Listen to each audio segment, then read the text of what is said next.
Hello, everyone, and welcome to This Week in Hospitality Marketing live show number 367. I am your host, Lauren Gray. I appreciate your time joining us live. And for those of us that watch us afterwards or listen to us after the show, we should have a very fun discussion today. We do not have a guest today. This is a pure topic driven conversation today. The topic that I picked to discuss, which will be tied to our podcast review this afternoon, is how to define persona targets in marketing. We've mentioned persona discussions before. We've talked about creating personas, what the value of personas are to your marketing strategy. And I get great emails from you all. Thank you so much for the queries and the questions as to, well, that's great. How do I make them? Now, up to most of our discussions, talking about creating personas is usually an act of love from the internal side.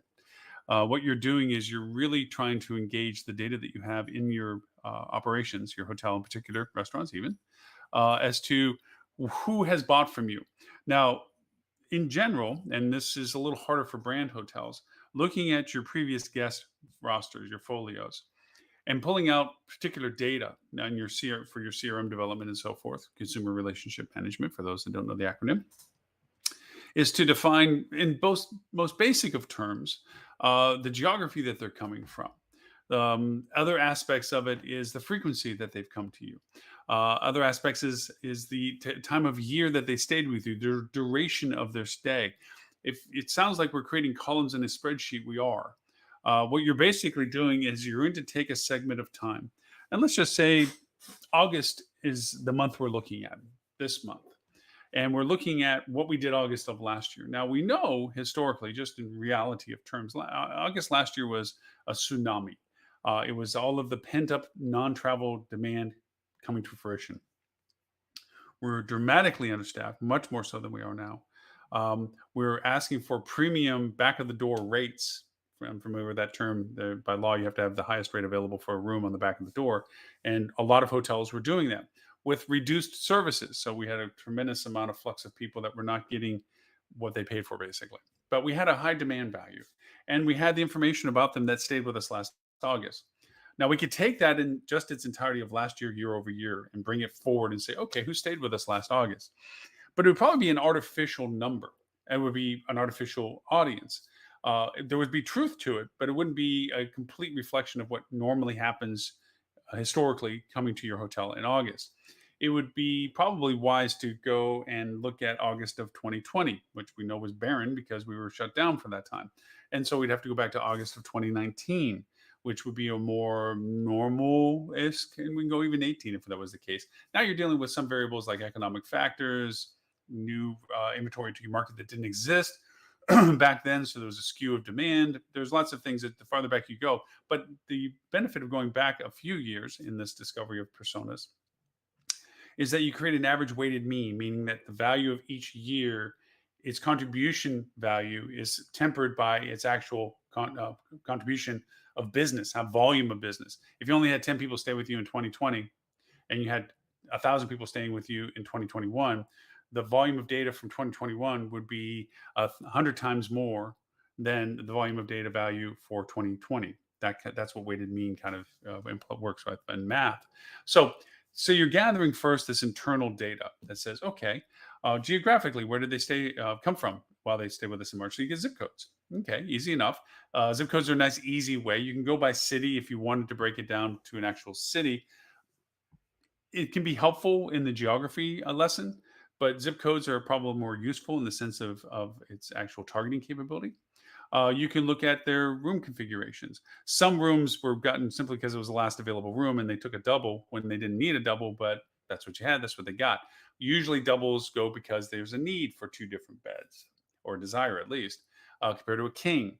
So that is indicative, as we know, running hotels, as to the type of person that's in the room. Do they have multiple rooms, which would be a reflection on the family size of travel? If there are two rooms under one name, then that means that they brought family with them.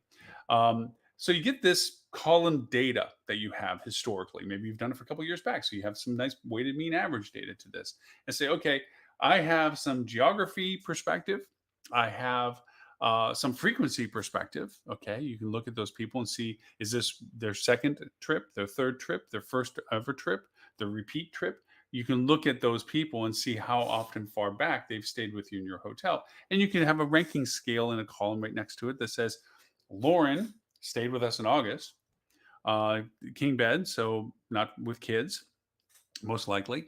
Um, and this is his third time staying with us. Okay. So there's a three in that column for frequency and so forth. So there's a higher value. I'm a repeat, I'm a much more engaged guest because I'm a frequent guest. And so I'm familiar with the product. And so I'm easier to lure to come back with anything if I market to me because I already know the product well enough to have come back several times. So you create this spreadsheet of internal data that you have, and from that, you then go to the next level to create personas. And that is, okay, I get a sense from the data that most of our people in August come from these zip codes, which is related to Cincinnati. Just picking a hat. So a lot of people come from Cincinnati in August. Okay. From what I can see of the room types, probably 40% of them are families because they have multiple rooms. Okay. That's a nice start. So you make your perspectives on this. Then you go to your team, particularly the team that has either been there last year or years past and this year as well, to say who walked in the door. Oh man, we had a lot of families, young kids, well, like young as an infant or young as in walking in hand with their parents or young as in as soon as they walked in the lobby, they were off in the corner on their phone. What relative age were the kids? And they said, well, most of them were preteen. They're probably preteen, certainly not toddler. So no, that gives you the spread of saying, well, somewhere between 7 and 13. Okay. So now you have a benchmark. 40% of the business was family. And they'd say, yeah, most of them, there was a lot of people family. And then we had a lot of people that were just couples coming in. Maybe there was event driven things or what have you. But there's a nice little referencing of validity from the front desk perspective that says, okay, we have families, we have people, and most of them were from Cincinnati. So they're coming down for event driven stuff. It was the thing to do for the summer. This is why they were here. Okay. And then you might look at some revenue management information about, well, what was their relative rate that they spent in the process of being here? Like, obviously, last August was a skewed high number, but how did they in comparison to um, other Augusts past? So now you have a reference point. This isn't really a persona. Okay. This is a market identification at this point. What you're doing is you're saying, okay, I'm looking at this slice in time. I'm looking at my historical data about this slice in time, and I'm able to make some quantified, basic, fundamental interpretations of the data. Roughly families this, roughly non-families this. The family ages were about this, because there's also a implied value of age and income value based upon the ADR that they're paying for.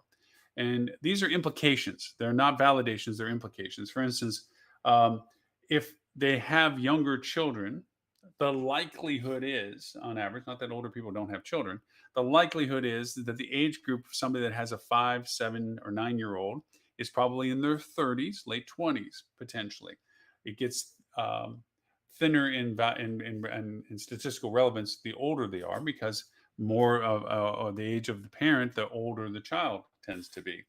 You might find mid 30s, late 30s, early 40s for people that have teen or just at the cusp preteen. And then, of course, obviously, anywhere in that range up and above, you have family kids that are coming along that are already through high school going into college. Okay. And that can merit, again, by common sense, um, based upon what's going on in the market that that family would be interested in doing as a family. Now you have Smurf business and things that drive your group business, and maybe there's a lot of Smurf business coming in, and that's where the interpretation gets a little skewed. That a lot of the front desk people maybe remember a lot of people coming in that had older kids, but it was related to a Smurf reunion, a family gathering, or something like that, and it was a cause for more aggregate families to come together, and that kind of skewed the perspective of who was walking up to the front desk. So everything's with a grain of salt when you're looking at this level of persona development. So you look and you have the implied values, which okay, younger kids, younger parents.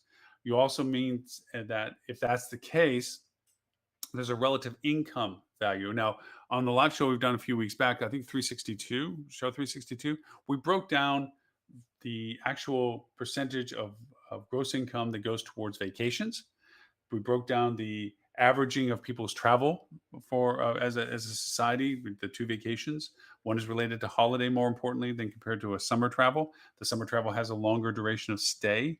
Um, And summer travel is often keyed with family capabilities of kids being able to travel because they're not in school. Anybody under teenage level, that falls into that category. Family vacations inherently happen during school down sessions. So, taking some idea of these things, you're looking to validate your perceptions on these persona developments you're doing. You look at the fact that geographically, again, Cincinnati is a high feeder market, let's say. So you go look and see, when do the schools go out of session for summer and when do they go back in session for summer? It's a very valuable benchmarking when it comes to family travel. And you can see that most of your compressed demand, and it was in the early part of August for what would have been families, the 2 room stays and so forth, because that was the conclusion of their summer availability before summer sessions or school sessions started again with the kids in the latter part of August, let's say. Maybe you saw an influx of a lot of people that weren't with families towards the end of the month because now they were traveling without having to run into other families to do that. Um, Also, relative ADR that you're charging. We talked about this again onto the total budgeting for people's travel plans as to how much money goes towards accommodations versus transportation versus entertainment versus food. And these are ratios of average cost of $27 per head for food, gas based upon threshold of cost, and it's been going down now for almost 60 weeks. Is the fact that as prices fluctuate with gas, that impact on the cost of transportation for drive market has thresholds. Basically, when it goes over $4.10, there's a diminishment of 14% total traffic for the purpose of leisure because of the increased cost demand. The distance of travel gets diminished because of the cost of the distance for driving. There's a lot of ratios that come into this. And also the fact that fuel costs influence flight costs. And we had record high ticket prices for airlines. So if Cincinnati is a fly to you market, that had a strong influence. I'm likely assuming, with it being what it is and traveling with kids and the cost of traveling with kids, flight is a least consideration option because of the sheer cost for families. But if they did fly, you know that their income level could support it. If they drove, the likelihood is because the income level could support it. So your ADR is an indicator as to the total cost to the family or people coming to you in August as to their relative ratio of gross income.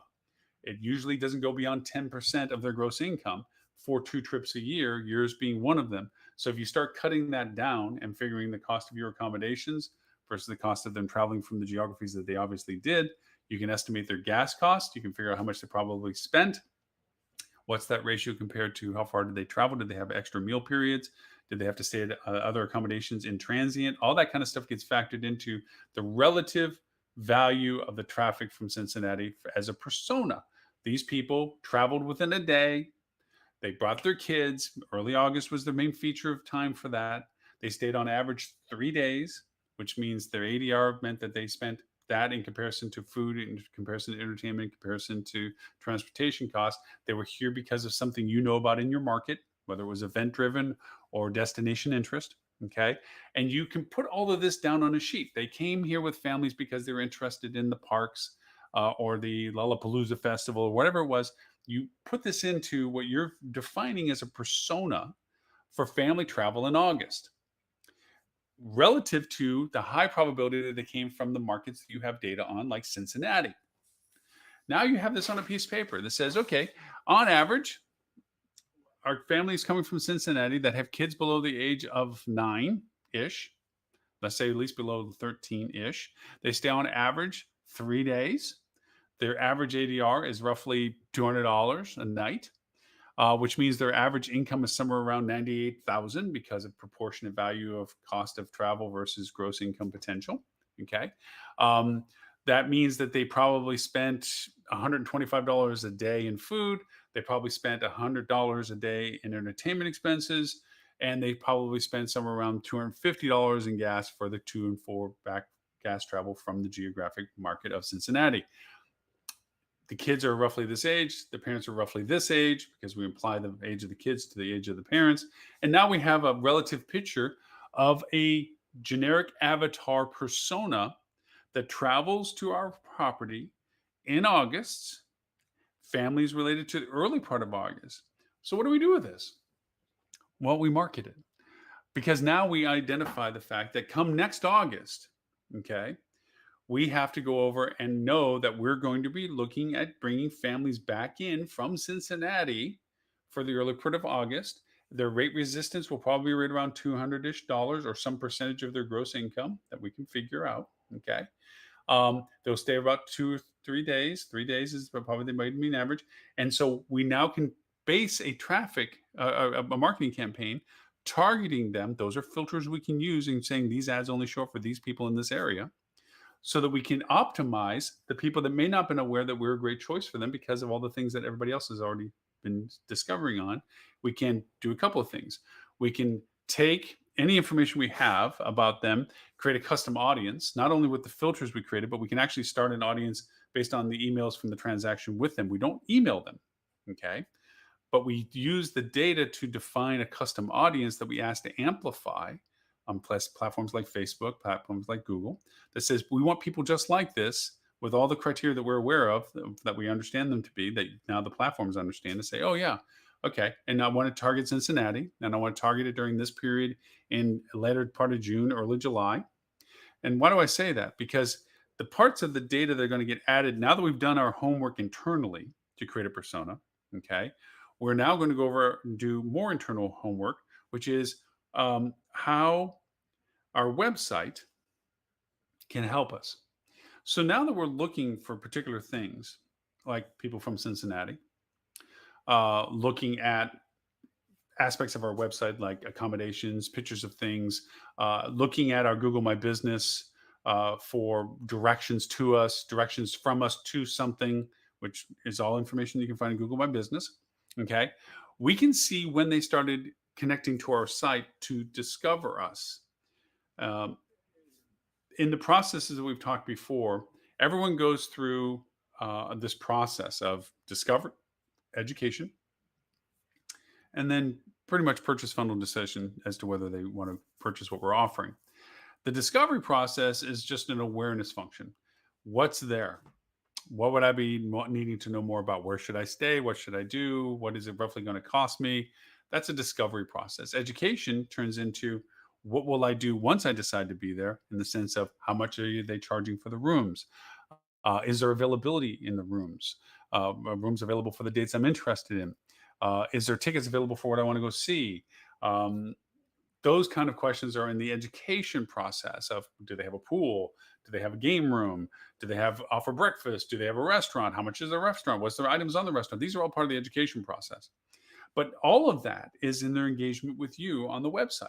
So you have this lead time that goes backwards in time as to when, now that you have this persona driven idea as to who you're looking for, families, early August from Cincinnati, relative income 98,000, kids less than 13 years old, average stay 3 days, average ADR $200, total value of acquisition for them $600, unless you have a restaurant that have ancillatories and so forth, which is then $27 a head.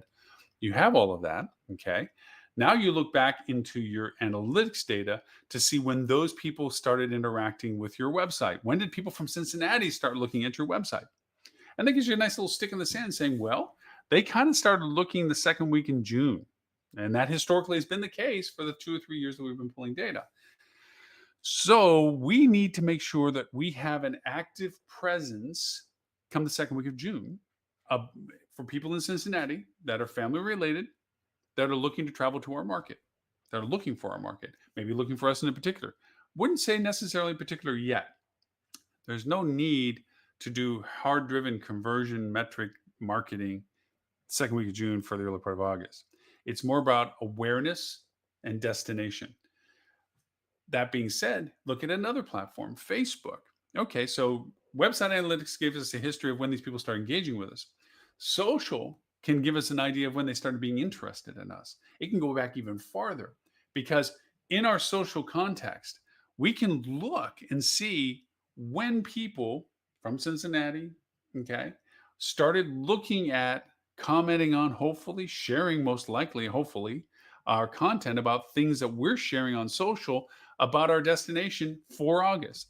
When do we start talking about how cool it is in August because of the XYZ festival or the leaves turning or the beach or whatever it is that is a driver for your demand in August?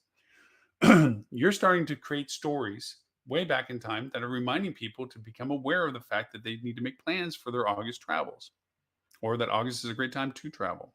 There's so many phrasings and ways of doing this.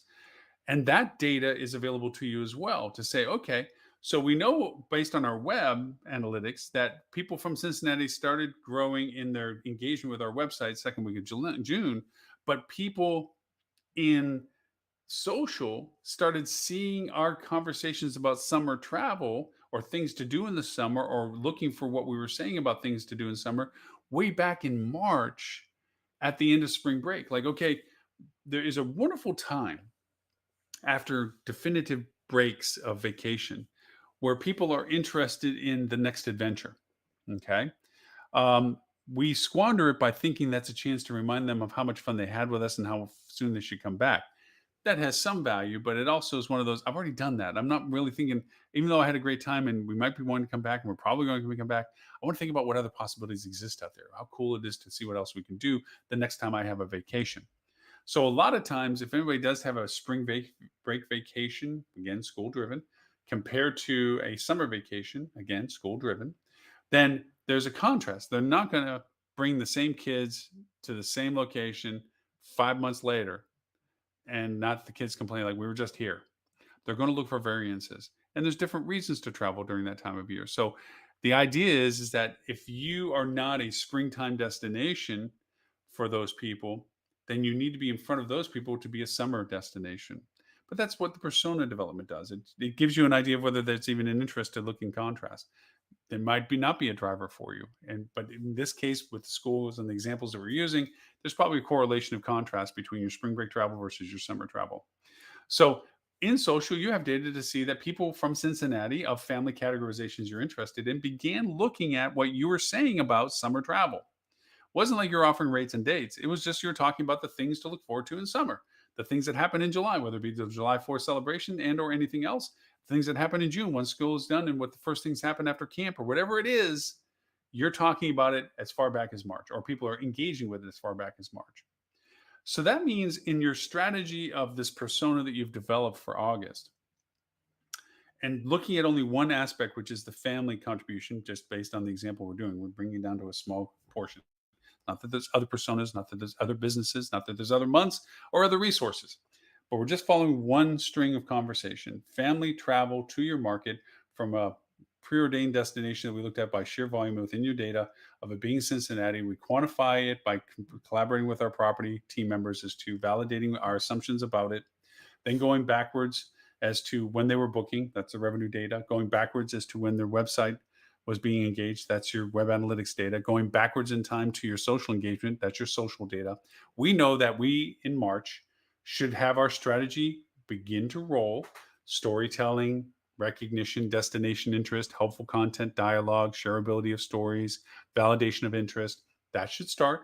And slowly, as we get closer to the web engagement, where they start transitioning their interest in social to an activation of education and the website, that they start looking at us in the website, and then we have content on the website that not only validates what we've been putting on social, calendars, events, content related to things, and so forth, that isn't about rooms, rates, and dates. Okay, that the website begin to reflect all of the things about what we're talking about. The pictures on our website should not be about somebody snow skiing, not when they're looking for summer stuff. This shouldn't be about generalized offers and rates that are not specific to summer. They should be targeted so that as you drive traffic, it doesn't mean you don't have all these other things on their website already, but you should have strictly content related to all the things that they're following the process through. From their discovery to their education to their conversion, it should have been one continuous conversation. So now they're going to engaging with your website. And that website now, socially, you shift over to opportunities, values, rates, dates kind of conversations. Social is not your strongest direct channel, but it's a huge amplifier to your other channels. This is when your other campaigns start getting stepped in. Are you doing meta search properly to make sure people are always aware of rates and dates and triggers? Best rates, best dates, because people want to start shopping you and comparing you. As much as they've come to enjoy what you have to share, you're in competition with your comp set. Are you in rate parity with all the options that are out there? If somebody's offering a lower rate than you're offering for yourself, guess where they're going to book if they want to stay with you?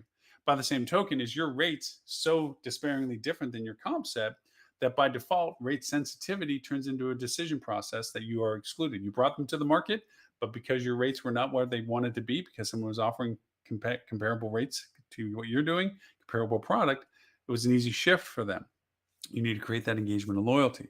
So all of that accumulation of different strategies, your retargeting, your all the things that you would do to solidify the conversions of a known geographic source and a known demographic, okay, is all to fruition to that booking prime window where people in the middle of July are booking their beginning August dates at the very latest, the booking window that revenue managers are so revered to know.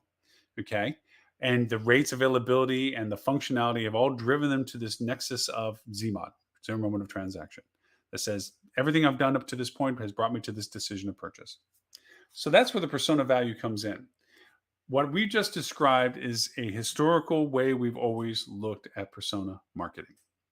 And that was we had to rely upon our own data, rely upon our best interpretation of that data, and then act on that interpretation in a way that either validated or didn't validate our interpretations and values.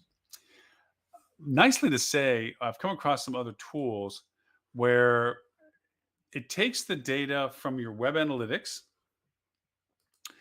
from your ad campaigns. It does kind of a Google BigQuery esque thing. For those people unfamiliar with Google BigQuery, um, it's an aggregation of other sources of data into a central data so you can create comparisons.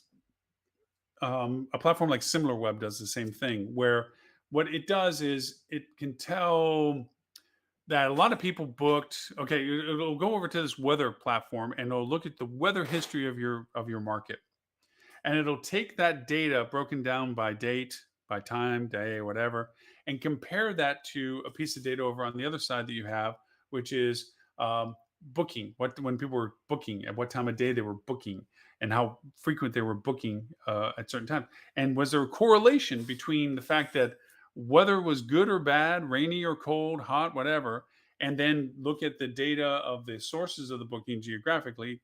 Continue on with our example, Cincinnati. Okay, and did you get better bookings when it was rainy, wet Cincinnati in June and in May? Um, because people were frustrated with where they were and they just wanted to pull the trigger on the fact that they already had summer plans laid out and they booked the rooms with you in August because now we know where we're going to go, what we can do, and we can start getting excited about our trip. Okay. The same thing you watch Disney ads on. The excitement, that the anticipation of the trip is more valuable than sometimes the trip itself. As a matter of fact, historically, people say that the planning of a trip is more rewarding and fulfilling and enjoyable than it is the actual trip itself. It doesn't take away from the trip. It's just in comparison between those two variables. So you want that anticipatory value and you want to feed that. That's a more advanced marketing tactic with the personas, is that you want to feed what triggers their interest in you so that it validates their decision, that they have made the right decision, that you see it the way they want it. You're providing what they're interested in. So it only solidifies and makes them loyal prior to their arrival, that you are the place they want to be because you are sending them all the things that make them excited about their travel plans, that they share with their family to make excited about their travel plans. They're totally in sync with you rather than, okay, you booked a room. Great. We'll see you when you get here. That contiguous conversation, the post acquisition communication, the pre arrival stuff is critical to your persona development because the value of personas are you have a little bit more sense of who you're talking to than just those that are booking and you don't have a clarity as to why they booked. Personas allow you to envision whom you're talking to and to think ahead of what it is. Okay, anticipation, exceed expectation, hospitality terms, what it is that you can provide them, more information that can be helpful. Like, okay, if you're in town during these dates, this is the really cool stuff you can't miss, or you should consider doing in addition to whatever you already have planned. That kind of helpfulness is well received. Obviously, you can miss the mark if you don't have a clarity of who you're talking to, where you're offering drunken debauchery pub crawl, and the people are coming in with their just above toddler age kids. Not really an option for them, and they probably don't really appreciate the fact that they now are aware of something that they're missing out on that they probably would enjoy. But since the kids are in tow, they can't. You didn't benefit the relationship by providing that additional information, even though on aspects of that persona, their age, their income, and what have you, it would seem to think that they would be interested in it, but you didn't account for the fact that all the other aspects of that persona, which include family travel, this isn't the time for those options. Certainly, well worth noting that if they really enjoy your product and they enjoy your destination, and there's an easy way of them getting to your destination, like Cincinnati might be a drive market to you, then certainly consider that as an option and other opportunities when they can maybe look at that as a possible purpose for travel. All said and done, that's all internal data. That's all interpretive use of internal data. That's all using it to leverage your marketing strategy. Here, there's platforms, and the one I'm going to talk about on the podcast after we do the live show today is a platform called Delve, DELVE.ai. It's a fun tool. It's the first tool that I see that is affordable. There's other tools. This is an affordable way of creating personas. Much more about what we said by our implied data. This takes actual data. What it does is it will go into, you can create connectivity to pull the data from your analytics, your ad campaigns, and whatever you get. And they're eventually going to do social persona connections as well. And it'll look at that data and through other sources of data like SimilarWeb and other platforms that they use, create correlations. They create these personas, they put fictional faces, fictional names, fictional relative age, and so forth. They identify things as to, and this is where the data is very, really, really neat compared to just the implied data we just talked about. It'll take actual factual percentages and say, based on the data from your website, this persona contributes 68% of your traffic.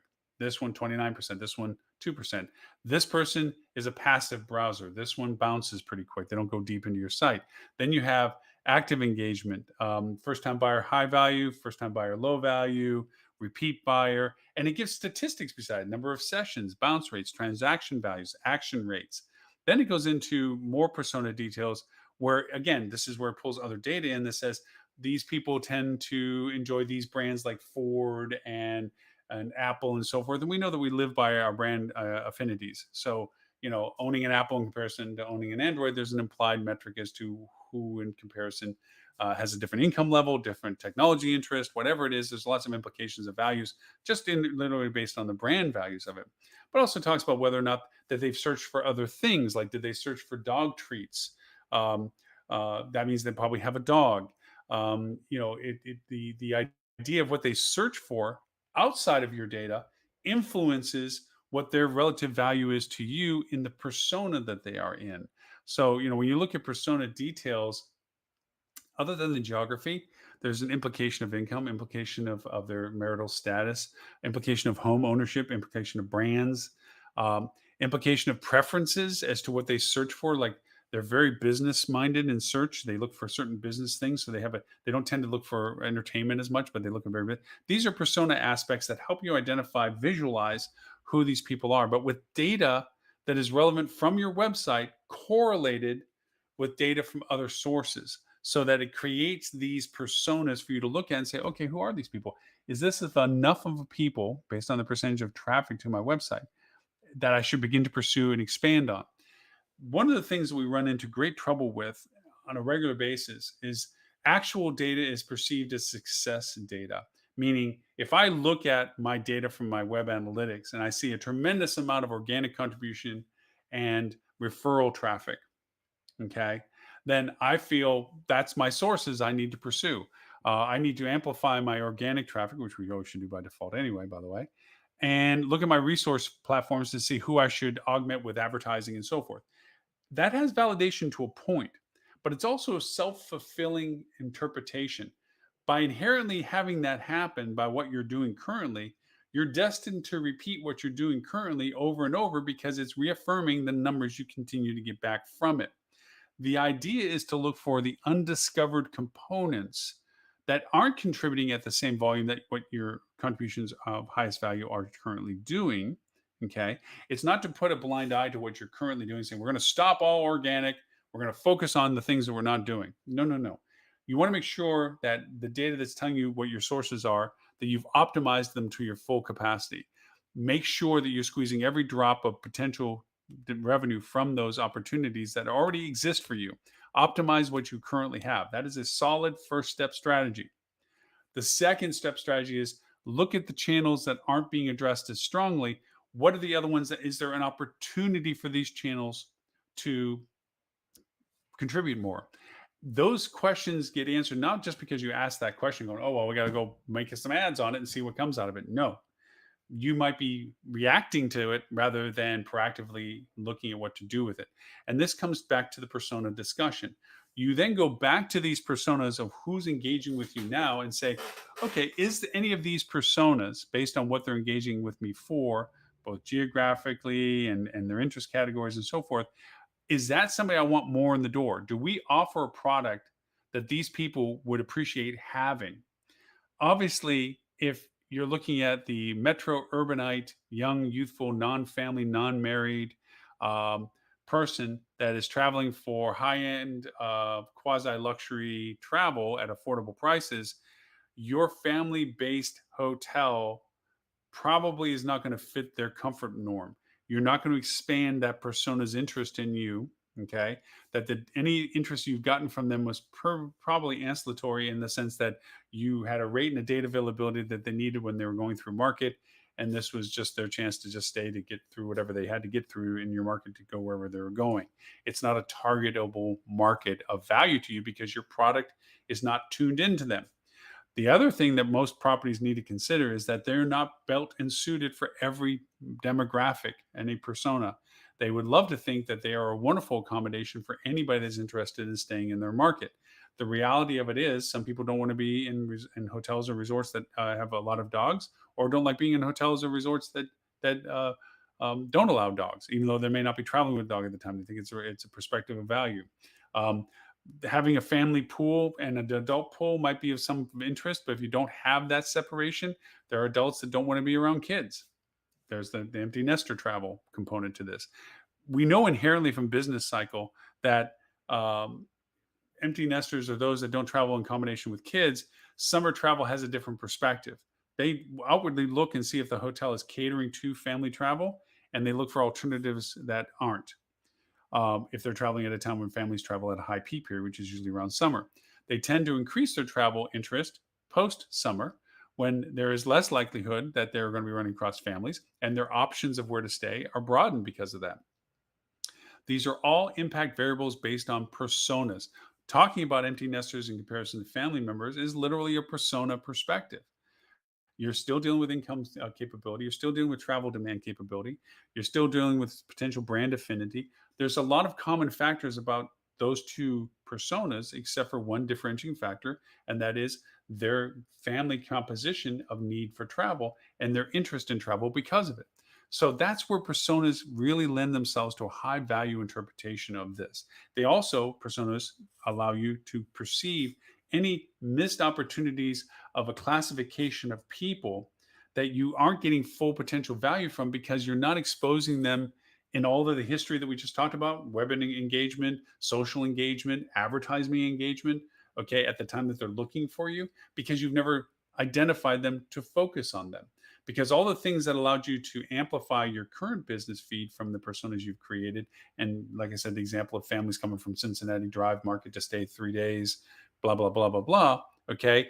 That's an amplification of current business demand. You want to yield as much of that as possible. But also with personas is the fact that somebody is traveling to your market that isn't of those qualifications, but has just as much potential of duration of stay, possibly longer, possibly higher ADR, because they have different demand interests. And personas identify that by driving these personas. You can do it the old school way, as I mentioned, which is what's in business, looking at the internal data from your CRM or PMS system, going into then your web analytics, going into your social media, and then you can use platforms like I'm talking about with the Delve, where it'll take the data and use some nice interpretations and outside data resources to aggregate a perspective of data to create personas. It does a really neat job of taking the data that you already have available in your analytics, whether currently using Universal or already shifted to GA4, of genders and channels and device types and so forth. But it gives a very unique perspective with the additional data as to the type of market they're coming from, whether it's fully metro, urban, suburban, rural. All those have criteria based on total densities of people, and it gives you a sense of it. So you can begin to see that your 45 to 54-year-old males for certain time frames using Android phones, usually S22s. Um, are able to spend this much during rainy time. They're looking at you during Monday with the interest of looking at certain pages. These are the granular data compositions of persona marketing that platforms can begin to generate for you. Things that rather than you have to go and constantly reset your analytics within Google Analytics to say, compare this to this. And then sometimes you have to extract raw data and put it into your own spreadsheet and create correlations. These kind of platforms do that kind of work for you, that heavy lifting for you that says, let's look at the aspects in correlation to outside data. What pages did these people go to? Which ones were the most interesting? When did they tend to do that? What was their gender? All of the what language did they use? These aspects of understanding the persona of the person only helps you to refine how you can present yourself in front of them better to make sure that the content is relevant to their interest and that you're offering what they're interested in by doing that. That's the real value of what persona generated marketing can do for you in aggregating a lot of this data and putting it in a way that makes it interpretively useful for your marketing teams and your operations team. Because if they're suited to know that you're pursuing certain segments like families in the early part of August, not that they weren't already familiar with the fact that that already happened, but the fact that you're trying to blow that up more, your team can have some great suggestions saying, "I need a candy bar jar on the front desk for the kids when they show up." It just was a great. We had it there one time and they loved it, so we should do that more often. We should have a fun little space that has some balloons and stuff in it, so they can take their picture upon arrival of "we're here," so they can share it with their friends on whatever social media platform they tend to share it on. Expanding the menu in your food service operations if it's necessary, because you know that the age groups and classifications, your menu doesn't cover choices that are at to scale of portion and or type of food that might be relevant to the family. The fact that maybe out of this process is discovery with personas that there's more gluten-free interest that's coming to your market just based on you can do a more advanced analytics as to people's gluten-free research. Once you develop personas, you can augment them with looking at data that's associated with things that aren't being brought into the data process, like how many people of those same people search for gluten-free menus and gluten-free restaurants? And you might find that there's a gap point in your marketing that by adding that to your food menu, you're getting a general interest that you wouldn't have normally gotten simply because you're addressing an interest that nobody's identified. These types of things are what creates the granularity of your marketing strategy. To simply say, whenever we go into a conversation with a client, so what are your goals? Oh, we want to make more money. Thank you, Captain Obvious. How to do that? Well, we want to advertise more. How do you want to advertise more? Well, we want to advertise more so more people will buy our product. Great. Where are they coming from? We don't know. Well, when do they tend to buy? We don't know. That's why we're hiring you. We want you to tell us what's going on. This is what we do in the process is we have to break down with the data we have available what we're looking at already as a business, what where they're coming from, what are they buying, how long are they staying, the cycles of business, the demand of business, who they're competing with for that business. That's a process of discovery. Then we start getting into creating the data sourcing that begins to identify who we will begin to look at. We look at comp set in comparison to how do you rank and compare against your competitors for what you're offering versus what they offer for the markets that you're both driving. Who else market wise are you comparing against? I've made many times the examples that I have properties in Key West that were competing with properties in Aspen, Colorado, because the demographics were trying to decide on a beach destination versus a mountain destination. As in contrast as they were, the decision processes were more semantic about the type of experience rather than the actual location in comparison to some other place in the same location. So these are all the metrics that go along with persona marketing development. Um, the old school way that we've always persistently pointed out to was what we spent most of our early part of the show on, which was how do you do this? How do you gather the data, make the assumptions, expand that conversation, look at resources like websites versus social versus your GPMS portfolio, and develop those decisions and in interviews with your team. Now there's other plays of doing this where you can pull data in that either validates or crushes your assumptions. Like, okay, we thought it was all these people, but when we pull the data in from people connected to the website, that isn't what we're seeing. We're not seeing them come from Cincinnati, say as an example, contrary to what we just did. We're seeing more from Cleveland. We thought it was Cincinnati because we had enough people talking about being in Cincinnati, but that was just two people talking more than the other bunch of people that didn't talk about it. And we made the assumption it was Cincinnati when actually it's more Cleveland based. These types of things have to be data driven rather than assumptive. And again, like I said, front desk can get skewed because we had a large Smurf business come in. There was a family reunion, so they thought a lot of parents came in with a lot of older kids, when in fact it was for the purpose of the Smurf gathering. And they came in both in and outside the block, but they saw a lot of them in the lobby, so they made the assumption that a lot of people were traveling with their teenage kids. Assumptions are based again in the eye of the beholder. Perception is the leader to that. Data allows you to sift through, is it valid enough numerically to say that's the case, or is it just a small enough number that was seen more than the other numbers and therefore it was interpreted wrong?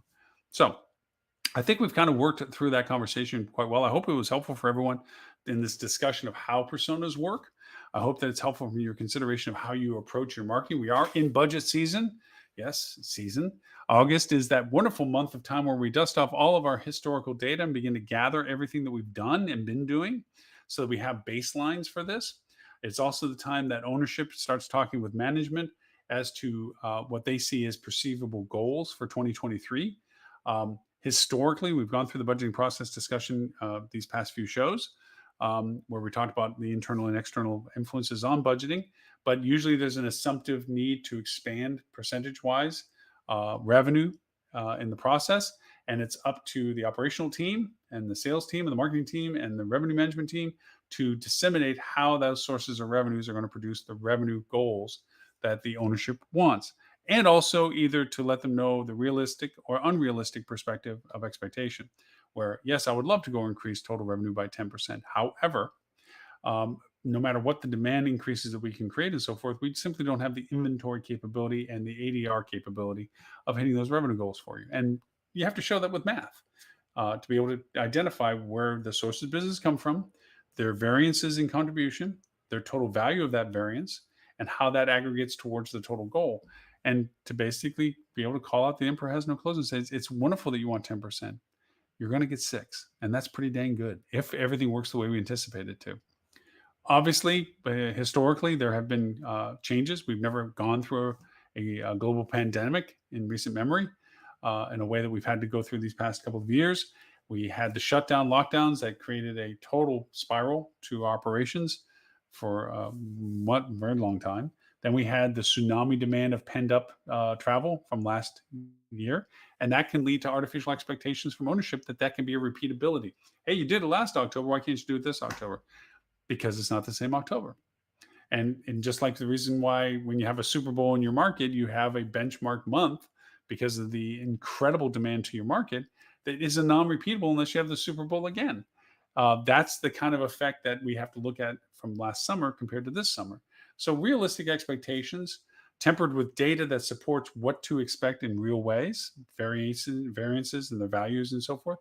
This persona discussion is really just a means to an end of identifying how you would strategize optimizing the current business you're getting to even be higher levels than what you're currently getting by default, but also to explore new markets that you hadn't been strong in, that you might be strong in because of the discovery of these personas and the development of these personas that would have otherwise not been done had the data not generated them for you. So that's where their value proposition comes in. So there you have it. Thank you for the privilege of your time. Thank you to everyone that was commenting that I did not answer questions to. My apologies for being so focused on our discussion. I will, of course, answer any and all questions that come from the show at any time. Just reach me at Lauren at Hospitality Digital Marketing. I answer each and every question that comes up, both for the live show and also for our podcast. There will be a recap of our show on the podcast, which I'm about to do after we're done with this show, in which I'll delve in a little bit more, delve AI, pun intended, on the platform as to its actual functionality and logistics, as to its usability for numbers and data, where I was more general in the conversation here. Fascinating platform, not the only platform, there's no monetization or affiliate relationship. It just happens to be a platform that I've recently discovered that I've been using quite effectively on market strategy development, that I was very impressed with. And that's why I'm referencing the fact that these platforms are coming down to a pricing scale that you don't have to be a Marriott or a Hilton or any large brand affiliation like that to get this kind of data used in this way. Is it perfect? No. Is it complete? No. But it is a nice benchmarking, stick in the sand metric usability that validates it because of data rather than assumptive value. So those are all good for that. I hope that you catching us on the TV channels. We do have the hospitality channel. Our live show is a part of that process. It's always on the free side. You always get to watch this show without having to subscribe to the hospitality channel. But should you want to, it's $4.99 a month. Yeah. It has much more content on back wall, much like a Netflix. You get to pick and choose what you want to watch. We do have a software and services platform also on the free side, which is if you have businesses that you want to showcase that do great hospitality services and you have a nice video that represents it, we'll be happy to put it up so people can kind of look at it. It's like an informational channel that you just go look at and see stuff on. For archives of this show and all of our podcasts as well, we have an I Love Lucy rerun channel called hospitalitychannel.tv. This show and all the previous shows, we've been doing this we are in our 9th year. This is our 9th year. You can see all of our shows we've run forever and ever, as well as our podcast replays forever and ever. But really, if you want to see us, talktravel.tv. We are on Apple iOS and Android. We're also in Google TV. We're also in Apple TV. We're also in Amazon TV, what they call Fire TV now. They changed the name, as well as Roku. So you can find us. Just look for the hospitality channel, download the channel. There we are. Get to watch the show. My big happy smiley face on your TV. I don't know if that's a good thing. But any which way, I thank you for the privilege of your time. My name is Lauren Gray, and I look forward to talking to you next week, 11:30 a.m. Eastern, for show number 368. Until then, have a great week.